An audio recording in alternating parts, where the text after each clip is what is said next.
Halo semuanya, jumpa lagi dengan gue Dimas di channel notafra.id. Kita juga hadir di website ya. Jadi buat Anda yang ingin lihat website, silahkan lihat di kolom description di bawah. Kita akan cek juga terkait dengan beberapa saham fundamental yang lain dan akan saya publish. Oke, hari ini kita akan bahas terkait dengan BBNI atau Bank BNI, analisis fundamental Bandung Bank BNI, merupakan salah satu saham blue chip juga. Nah, buat Anda yang nggak ingin lihat video rangkuman yang jangka panjangnya, jadi ingin lihat compactnya aja, BNI ini adalah saham yang sangat bagus. Saya rekomendasikan untuk dibeli. Kemudian dari sisi quick ya, jadi price to earning bank BNI ini masih nilainya 10,7, itu di bawah dari rata-rata Indonesia Bank Industry yang nilainya 15,7. Earningnya itu diperkirakan akan naik sekitar 18% ke depan. Kemudian earning itu naik sekitar 280% dibandingkan last year on the same quarter. That's amazing. Jadi ini adalah saham yang sangat bagus, saya sangat rekomendasikan.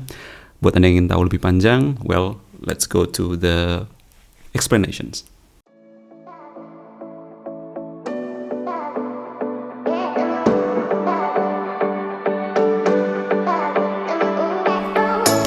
Oke, thank you yang masih stay di sini. Jadi terkait beberapa hal, saya akan jelaskan satu terkait dengan what's going on in Bank BNI, apakah mereka merilis laporan keuangan terbaru, kemudian 3 fundamental analisis terkait dengan price to earning, price sales, kemudian price to book value. Kemudian habis itu kita akan melihat ke rata-rata industrinya, dia itu ada di level berapa. Kemudian habis itu kita akan mulai masuk ke berapa sih harga, masih murah atau enggak berdasarkan dengan earningnya. Itu disebut dengan fundamental based on the cash flow. Dan yang terakhir adalah kalau Anda berpikir untuk menjadikan ini sebagai tabungan seperti deposito ke depan, berapa sih earning yang bisa Anda expect kalau Anda beli hari ini di harga yang ada di any trading platform. Oke, first let's go to laporan keuangan dulu. Jadi mereka baru aja merilis laporan keuangan di kuartal kedua 2022, di mana earning per share-nya itu naik sekitar 260 atau naik sekitar dari angka 142 di tahun sebelumnya. Revenue-nya juga itu naik sekitar 11 triliun, yang dia itu sekitar naik 30% dari tahun yang berikutnya di kuartal yang sama. Kemudian net income-nya itu naik sekitar 4,8 triliun dan profit margin-nya naik 42%. Well, that's amazing. Beberapa faktor yang mungkin perlu dianalisis juga, kenapa? Karena suku bunga itu saat ini kredit itu naik karena ada situasi yang nggak aman terkait dengan perang dan segala macam. Jadi ini bisa menjadi salah satu analisis fundamental kenapa banyak perbankan itu naik seperti BMRI, BBCA, BBNI juga salah satunya. Jadi, well, it's a good time if you want to invest in banking industry. BNI ini termasuk juga saham yang tidak begitu volatil. Dia merupakan saham yang cukup stabil dan aman. Jadi Anda nggak perlu deg-degan tiap hari harganya naik turun gila-gilaan seperti industri startup. Jadi it's very okay. Nah, 3 fundamental dasar dari earningnya itu dia mencatatkan pembukuan earning sekitar 14 triliun, itu sekitar 10,7. Jadi harga saat ini itu adalah 10 kali dari earningnya. That's still very good, karena di industri perbankan Indonesia itu adalah nilainya sekitar 15 kali.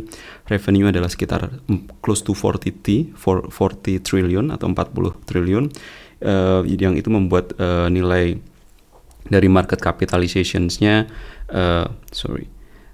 sales-nya itu adalah 4 kali dari market capitalization yang nilainya 156 triliun. Dari sisi price to book value-nya, Bank BNI ini juga masih close to book value, yaitu sekitar 1,2 kalinya. Jadi ini masih sangat, harganya itu belum sangat bubble gitu ya. Oke, jadi dibandingkan dengan industri-industri yang ada di sini kita bisa lihat, kalau dibandingkan dengan bank yang ada, peer average untuk price to book value-nya BNI itu ada di angka 1,2. Mandiri mungkin agak lebih tinggi dibandingkan rata-rata, tapi kalau BNI ini masih sangat aman. Price to earning rata-rata untuk industri perbankan itu adalah 19,7, BNI itu masih di angka 10,7. Well, this is still very great. Kemudian untuk price to sales-nya juga BNI masih sangat murah ya, yaitu 4 kali, sedangkan dibandingkan dengan teman-temannya yang nilainya 5,7. Well, from the 3 fundamental it's already all green, check, you can buy.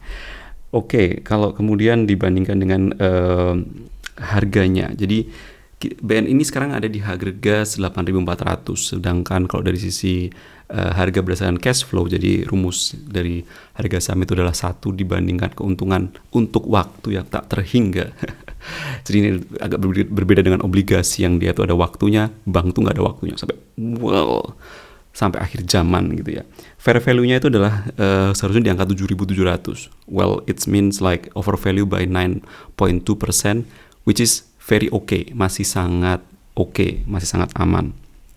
Kemudian ekspektasi kalau Anda mau beli sampai 12 bulan ke depan, BNI itu diprediksikan harganya akan naik close to 10.000 atau 10.000 rupiah. Jadi kalau Anda saat ini di angka 8,4 masih ragu-ragu beli apa enggak hari ini, yang mau beli kemudian dijual setahun ke depan, ini sangat oke. Tapi buat Anda yang tiap hari trading by day, beli pagi jual siang atau beli sore jual pagi berikutnya, itu Anda mending ke analisis teknikal ya, nggak ke fundamental ya. Jadi kalau dari sisi fundamental dia masih sangat oke dibanding dengan Anda taruh deposito di bank. Untuk bank BNI mending beli sahamnya aja. Nah, itu analisis so far dari sisi fundamental, dan fundamental nggak akan mengkhianati. Jadi buat Anda yang ingin beli saham bank BNI dan berpikir I will just put my money and let's wait a year ahead, ini saham yang sangat oke. Dan at the end, rekomendasi atau enggak, saya rekomendasikan bank BNI ini secara fundamental. Oke. Thank you very much udah nonton. We'll see in another video. Dan jangan lupa ngopi dulu cuma dengan Dimas. Kita ada di website. Buat teman-teman yang ingin lihat di websitenya juga, silahkan kunjungi website. Untuk timestamp, jadi yang ingin langsung masuk analisis based on minutes, saya mau tahu harga aja, saya nggak mau cek fundamental yang lain, saya akan taruh di bagian description di bawah ini untuk timestampnya. Oke, itu semua. Thank you very much and see you again in another podcast. Bye.